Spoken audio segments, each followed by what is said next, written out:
வயதில் கையேந்தும் அவலம். புதுச்சேரி கடற்கரையில் சுற்றுலா பயணிகளிடம் கையேந்தி பணம் கேட்கும் சிறுவர்கள். புதுச்சேரி கடற்கரையில் சுற்றுலா பயணிகளிடம் கையேந்தி பணம் கேட்கும் சிறுவர்கள். பணம் கொடுக்காவிட்டால் பாவமாக இருக்கிறது, பணம் கொடுத்தால் இவர்களை ஊக்கப்படுத்துவதாக இருக்கிறது என்று சுற்றுலா பயணிகள் கவலை தெரிவித்துள்ளனர். புதுச்சேரி கடற்கரையில் சாலையோரத்தில் பொம்மைகள் மற்றும் அழகு பொருட்கள் விற்பனை செய்யும் வட மாநிலத்தவரின் குழந்தைகள் இவர்கள். சுற்றுலாத்துறை மற்றும் புதுச்சேரி அரசு நமது புதுச்சேரிக்கு நம்பி பிழைப்பதற்காக வந்த இவர்களின் எதிர்காலத்தை கருத்தில் கொண்டு இவர்களுக்கு உதவ வேண்டும் என்று சுற்றுலா பயணிகள் கோரிக்கை வைத்துள்ளனர்.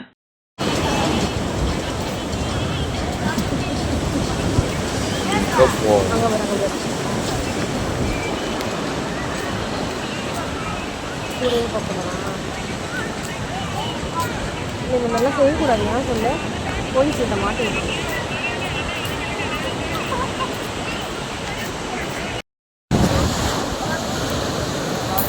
எல்லாரும் மாட்டாங்க.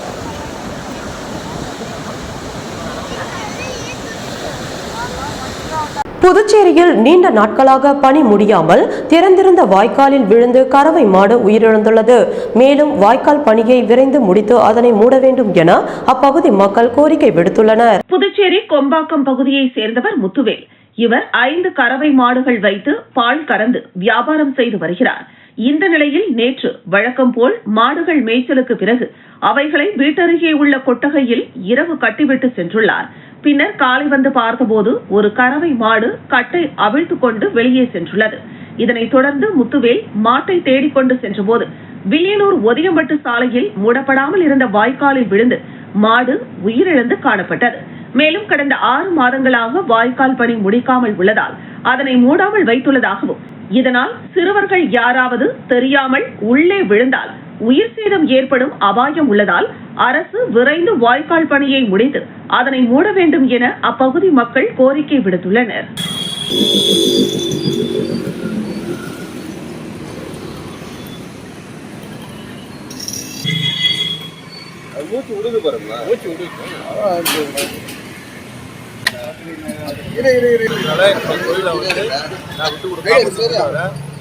இது இழந்த இழப்பு வந்து என் வாழ்க்கையில் வந்து ஒரு பெரிய இழப்பு.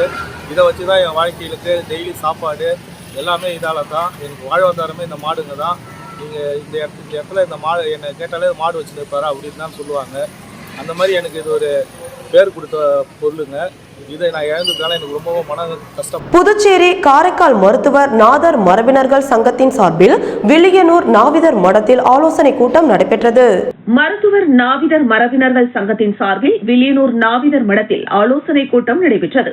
ஆலோசனை கூட்டத்திற்கு புதுச்சேரி காரைக்கால் சிகை அலங்கார நிலைய உரிமையாளர் நலச்சங்க தலைவர் ராஜா, கௌரவ தலைவர் சேகர், செயலாளர் அருண்குமார், பொருளாளர் ராஜசேகரன், துணைத் தலைவர் மாரிமுத்து, துணை செயலாளர்கள் ஆனந்தகுமார், சதீஷ், செய்தி தொடர்பாளர் பிரபாகரன், நாவிதர் குல மரபினர்கள் தலைவர் காசிநாதன், கௌரவ தலைவர் கலியபெருமாள், செயலாளர் தரணி செல்வம், பொருளாளர் தணிகாசலம், துணைத் தலைவர் பிரபாகரன், குணசேகரன், சரவணன், துணை செயலாளர்கள் கோபிநாதன், ஆறுமுகம், செய்தி தொடர்பாளர் முருகன் உட்பட பலர் கலந்து கொண்டனர். தொடர்ந்து நடைபெற்ற பத்திரிகையாளர் சந்திப்பில் புதுச்சேரி காரைக்கால் மருத்துவர் நாவிதர் மரபினர்கள் தலைமை சங்கத்தின் பொதுக்குழு ஜூலை 1ஆம் தேதி புதுச்சேரி வெங்கடா நகரில் அமைந்துள்ள தமிழ்ச் சங்கத்தில் கூட்டப்பட்டது. சங்கத்தின் முதற்கட்ட நடவடிக்கையாக முதலமைச்சர் ரங்கசாமியை சந்தித்து சமீப காலமாக புதுவையில் கார்ப்பரேட் நிறுவனங்களின் விலை பட்டியலால் பாரம்பரிய சிகை அலங்காரம் செய்யும் தொழிலாளர்கள் பெரிதும் பாதிக்கப்படுகிறார்கள். தாங்கள் தக்க நடவடிக்கை எடுக்குமாறு கேட்டுக்கொள்கிறோம் என்று கோரிக்கை விடுத்தோம். அதனைத் தொடர்ந்து காப்பீட்டு நிறுவனங்களுக்கு நேரடியாக சென்று விலைப்பட்டியலை அகற்றுமாறு கோரிக்கை வைத்தோம். மேலும் சில கார்ப்பரேட் நிறுவனங்கள் விலைப்பட்டியலை அகற்றாத சூழ்நிலையில் அடுத்த கட்ட நடவடிக்கையாக மீண்டும் ஒருமுறை நேரில் சென்று விலைப்பட்டியலில் கருப்பு வண்ணங்கள் பூசப்படும் என்பதை தெரிவித்துக் கொள்வதாக தெரிவித்தனர். அடுத்தபடியாக கிராம மற்றும் நகர்ப்புறங்களில் இருக்கின்ற இந்த சமுதாயத்தை சேர்ந்த மக்களுக்கு எந்த ஒரு பிரச்சனையாக இருந்தாலும் தலைமை சங்கம் தலையிட்டு சுமூகமான முடிவு எடுத்துவிடும் என்றும், அடுத்த கட்டமாக புதுவையிலேயே பெரிய 2வது மாநாடு, மருத்துவர் மற்றும் நாவிதர் குல 2வது மாநாடு விரைவில் நடைபெறும். இந்த சங்கம் தொடர்ந்து அரசிடம் இந்த சமுதாயத்தை சார்ந்த மாணவ மாணவிகளுக்கு ஸ்காலர்ஷிப், கல்வி மற்றும் வேலை வாய்ப்புக்காக தொடர்ந்து குரல் கொடுக்கும் என்றும் தெரிவிக்கப்பட்டது. பலகைகளுக்கு ஒரு கருப்பு மை அச்சிடுவது என்று நாங்கள் முடிவெடுத்துள்ளோம். அடுத்து சங்கத்தின் செயல்பாடுகள் பார்த்தோம் என்றால், நகர்ப்புறம் மற்றும் கிராமப்புறம் உள்ள எங்கள் சமுதாய மக்களுக்கு எந்த பிரச்சனைகளாக இருந்தாலும் அதை நாங்கள் சுமூகமான முறையில் தீர்வு காண்போம் என்பது எங்கள் சங்கத்தில் முடிவெடுக்கப்பட்டது. அடுத்த கட்டமாக எங்களுடைய சங்கத்தின் 2வது மாநில மாநாடு நடப்பதற்கான ஆயத்த வேலைகளை நாங்கள் எடுத்துள்ளோம். அதற்கான தேதியினை நாங்கள் வெகு விரைவில் குறிப்பிடுவதாக இருக்கின்றோம். அடுத்ததாக காரைக்காலில் நாங்கள் இதே போன்று கார்ப்பரேட் நிறுவனங்களை கண்டித்து வருகின்ற 18/11/2025 அன்று காரைக்காலில் ஒரு மிகப்பெரிய அதே மாதிரி ஒரு சுற்றறிக்கை அளித்து அந்த கட்டணை பலகைகளை கருப்பு மை அச்சிடுவதென இக்கூட்டத்தில் நாங்கள் முடிவெடுத்துள்ளோம் என்பதை இக்கூட்டத்தின் வாயிலாகவும், இனிமேல் வரும் காலங்களில் எங்கள் சமுதாய மக்களுக்கு எந்த பிரச்சனைகள் இருந்தாலும் எங்கள் தலைமை சங்கத்தின் சார்பாக நாங்கள் முன்னின்று இனி வருகின்ற காலங்களில் இப்போ செயல்படுகின்ற இளைஞர்கள் மூலியமாக அவர்களுடைய கருத்துக்களையும் மற்றும் நாம் இங்கு வந்திருக்கும் அனைத்து நிர்வாகிகளுடைய கருத்துக்களையும் நாங்கள் கலந்து ஆலோசித்து சிறப்பாக செயல்படுவோம் என்று இக்கூட்டத்தில் நாங்கள் முடித்திருக்கோம். நன்றி, வணக்கம். பணிபுரிந்த பாதுகாவலர்களுக்கு சம்பளம் வழங்காததால் காரை ஏலம் விட நீதிமன்றம் உத்தரவின் பேரில் பாசிக் அலுவலகத்தில் நோட்டீஸ் ஒட்டப்பட்டது. புதுச்சேரி தட்டாஞ்சாவடி ஒழுங்குமுறை விற்பனை கூடம் அருகே பாசிக் தலைமை அலுவலகம் உள்ளது. இங்கு 2017, 2018 ஆண்டில் தனியார் செக்யூரிட்டி நிறுவனத்தை சேர்ந்தவர்கள் பணிபுரிந்தனர். இந்த நிலையில் இவர்களுக்கு சம்பளம் வழங்கப்படவில்லை. மொத்தம் 27.33 லட்சம் ரூபாய் வழங்கப்படவில்லை என கூறப்படுகிறது. இதனையடுத்து தனியார் செக்யூரிட்டி நிறுவன பொது மேலாளர் புதுச்சேரி மாவட்ட நீதிமன்றத்தில் வழக்கு தொடர்ந்தார். வழக்கை நீதிமன்றம் விசாரித்து 6% வட்டியுடன் வழக்கு செலவு தொகையை சேர்த்து செலுத்திட நிர்வாகத்திற்கு உத்தரவிட்டது. அதன் பிறகு சம்பள தொகையை செலுத்தாததால் நீதிமன்றத்தில் நிறைவேற்றல் மனு தாக்கல் செய்யப்பட்டது. மனுவை விசாரித்த நீதிபதி நோட்டீஸ் அனுப்ப உத்தரவிட்டார். அதன் பிறகும் தொகையை செலுத்தாததால் பாசிக் அலுவலக காரை ஏலம் விட்டு அதன் மூலம் கிடைக்கும் தொகையை வழக்கு தாக்கல் செய்தவர்களுக்கு செலுத்த நீதிபதி உத்தரவிட்டார். இதனையடுத்து நீதிமன்ற ஊழியர்கள் பாசிக் காரை ஏலம் விடுவதற்கான ஏல நோட்டீஸை பாசிக் அலுவலகத்தில் ஒட்டினர். ஏலம் விடப்பட உள்ள காரின் மதிப்பு 8 லட்சம் ரூபாய் எனவும் வரும் 4ஆம் தேதி ஏலம் நடைபெறும் எனவும் தெரிவிக்கப்பட்டுள்ளது.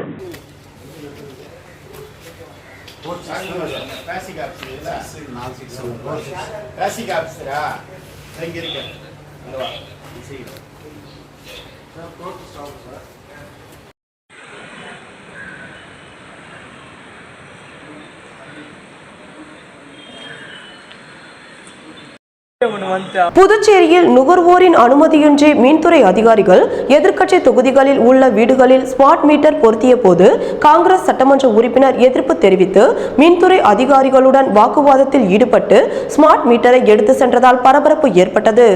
புதுச்சேரி லாஸ்பேட்டை தொகுதிக்குட்பட்ட பாரதிதாசன் வீதியில் ஒரு வீட்டின் மின் மீட்டர் பழுதானதை மாற்ற கடிதம் கொடுக்கப்பட்டது.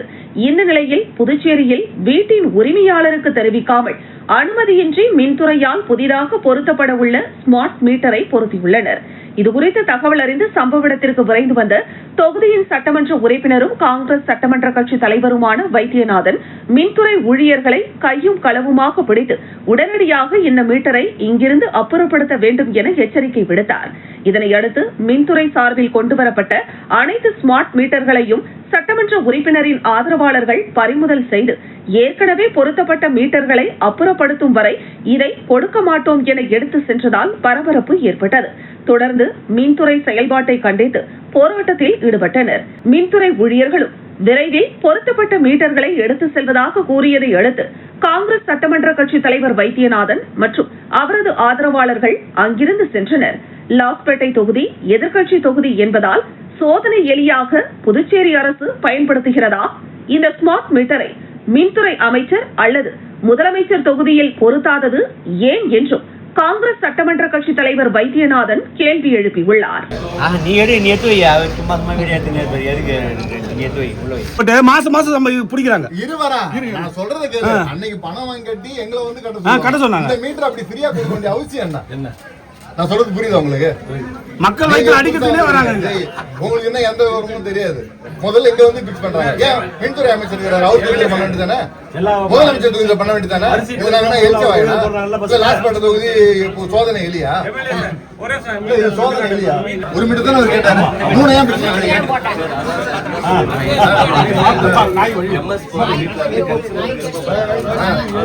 அவங்க கிட்ட விவரத்தை சொல்லிதான் நீங்க போடணும். நீங்க இல்ல இதோட ஃபங்க்ஷன் இது எதனா என்ன பண்ண முடியும்ன்றத நம்ம சொல்லணும்.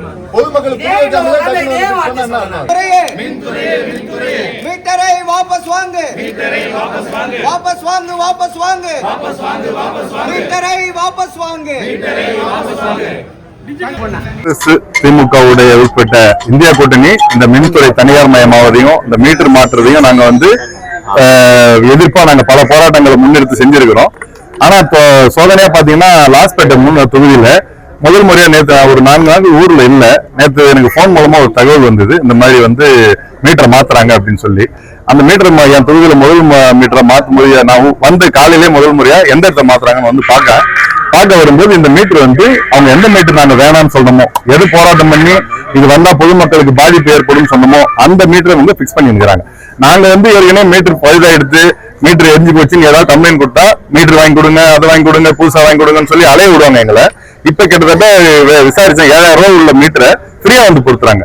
லண்டனில் சிஸ்டம் இன்ஜினியர் வேலை வாங்கி தருவதாக கூறி புதுச்சேரி பெண்ணிடம் ரூபாய் 36 லட்சம் மோசடி செய்த நைஜீரிய வாலிபருக்கு 3 ஆண்டு கடுங்காவல் தண்டனையும், பாதிக்கப்பட்ட பெண்ணிற்கு 10 லட்சம் இழப்பீடு வழங்க வேண்டும் எனவும், மேலும் இந்த வழக்கில் தொடர்புடைய இருவர் மீது குற்றம் நிரூபிக்கப்படாததால் உகாண்டா நாட்டை சேர்ந்த வாலிபரை நாடு கடத்தவும் புதுச்சேரி நீதிமன்றம் பரபரப்பு தீர்ப்பு வழங்கியுள்ளது. புதுச்சேரியை சேர்ந்த பட்டதாரி பெண்ணை கடந்த 2022ஆம் ஆண்டு அக்டோபர் மாதம் 17ஆம் தேதி மொபைல் போனில் தொடர்பு கொண்ட மர்ம நபர் இந்தியாவிற்கான பிரிட்டிஷ் தூதரக துணை உயர் கமிஷனர் எனவும், லண்டனில் சிஸ்டம் என்ஜினியர் வேலை இருப்பதாகவும் 36 லட்சம் ரூபாய் பணம் கட்டினால் வேலை கிடைக்கும் என்று கூறியுள்ளார்.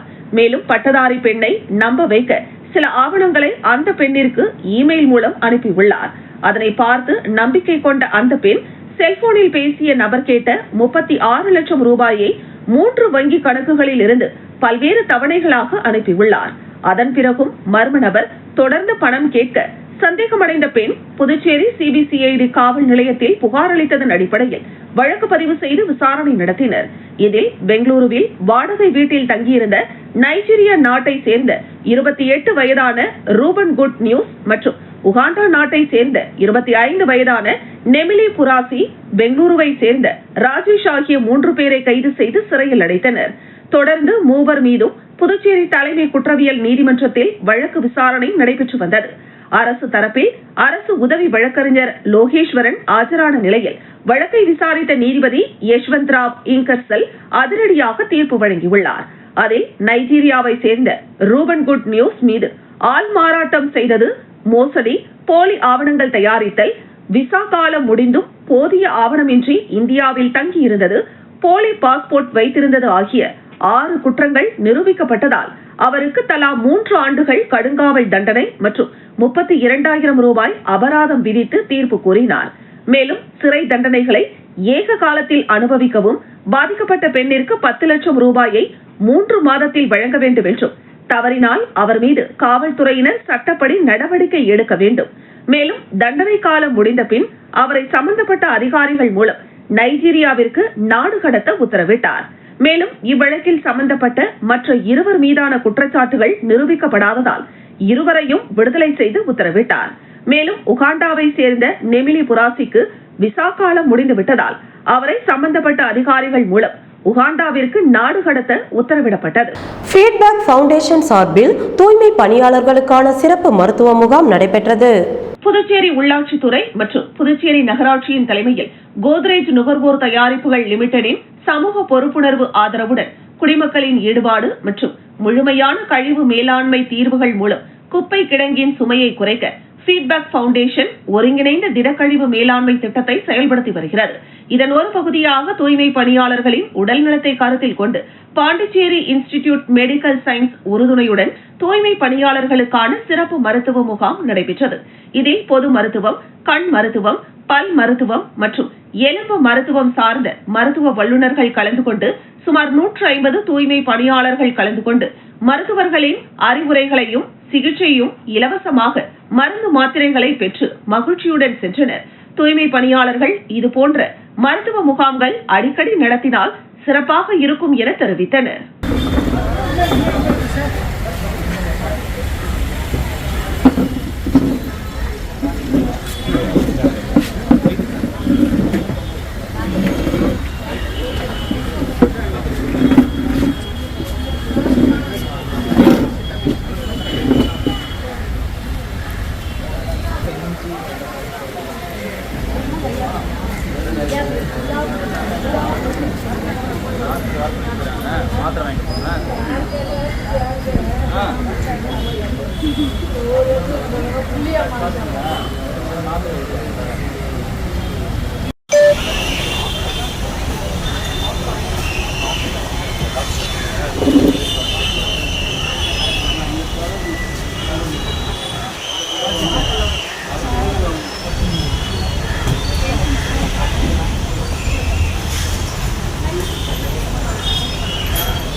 புதுச்சேரி நெல்லித்தோப்பு தொகுதி பிள்ளையார் கோவில் வீதியில் உள்ள விடுபட்ட பகுதிகளுக்கு சிமெண்ட் கான்கிரீட் சாலை மற்றும் வாய்க்கால் அமைக்கும் பணியை நெல்லித்தோப்பு தொகுதி சட்டமன்ற உறுப்பினர் விவிலியன் ரிச்சர்ட்ஸ் பூமி பூஜை செய்து தொடங்கி வைத்தார். புதுச்சேரி நெல்லித்தோப்பு தொகுதி பிள்ளையார் கோவில் வீதியில் உள்ள விடுபட்ட பகுதிகளுக்கு சிமெண்ட் கான்கிரீட் சாலை மற்றும் வாய்க்கால் அமைக்கும் பணிக்கான பூமி பூஜை நடைபெற்றது.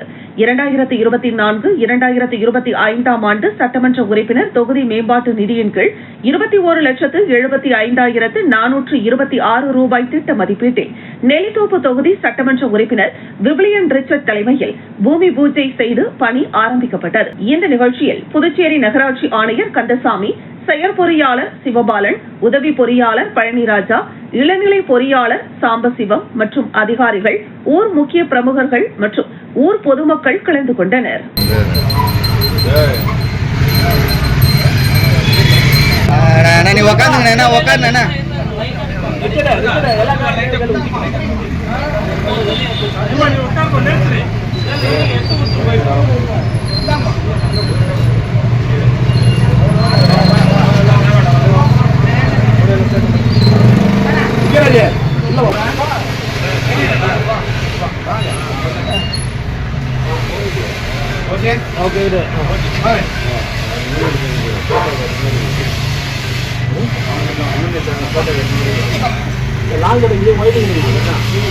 பதினைந்து ஆண்டு காலம் தினக்கூலியாக பணிபுரிந்து வரும் கிராம பஞ்சாயத்து ஊழியர்களை பணி நிரந்தரம் செய்ய துணைநிலை ஆளுநர் அரசாணை வெளியிட வேண்டும் என வலியுறுத்தி ஊழியர்கள் தங்களது குடும்பத்துடன் உண்ணாவிரத போராட்டத்தில் ஈடுபட்டனர். 2011 ஆண்டு முதல் கடந்த 15 ஆண்டுகளாக தினக்கூலி ஊழியர்களாக பணிபுரிந்து வரும் 196 கிராம பஞ்சாயத்து ஊழியர்களை பணி நிரந்தரம் செய்ய வேண்டும் என வலியுறுத்தி ஊழியர்கள் பல கட்ட போராட்டங்களை நடத்தி வருகின்றனர். மேலும் அரசு இதன் மீது எந்தவித நடவடிக்கையும் எடுக்கவில்லை.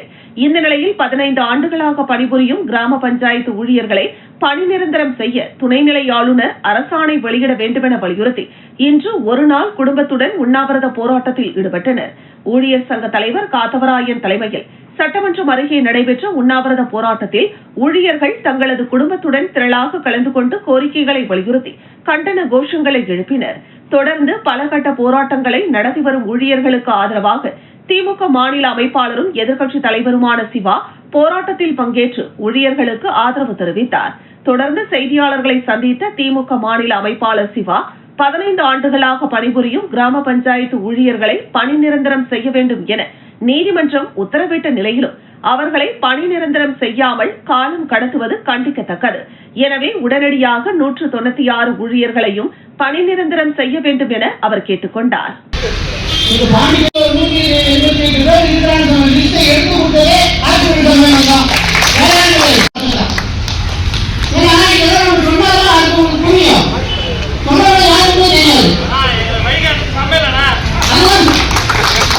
ஏற்பாடு பண்ணி அவங்களுக்காக ஒரு 188 பேர், அதாவது 95 நான் எல்லா பொண்ணையும் பார்த்தேன். மாணவர் வந்து பரவாயில்ல நல்லா வந்துருக்கீங்க. பாரு மோசமான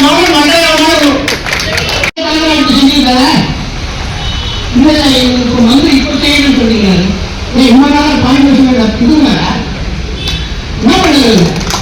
புதுச்சேரி கடலூர் பிரதான சாலையில் இயங்கி வரும் சர்வேஷ் சிட்ரோன் கார் நிறுவனத்தில் சிட்ரோன் C3 ஏர்கிராஸ் மற்றும் பெசல்ட் எக்ஸ் என்ற புதிய வகை கார் அறிமுக விழா நடைபெற்றது.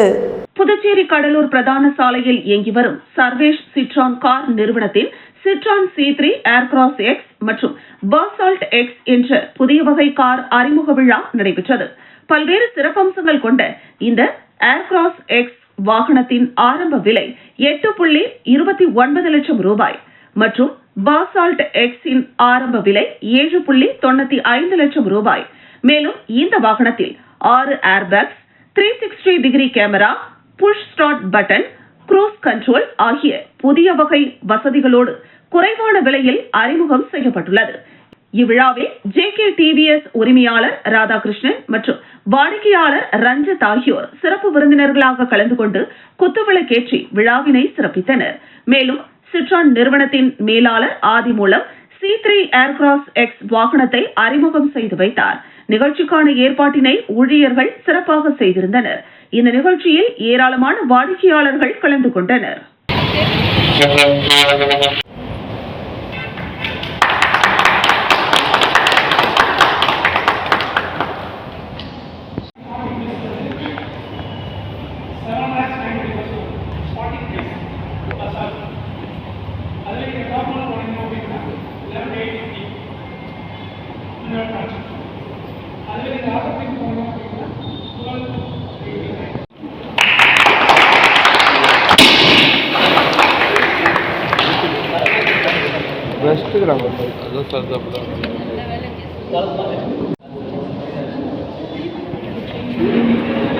லாஸ்ட்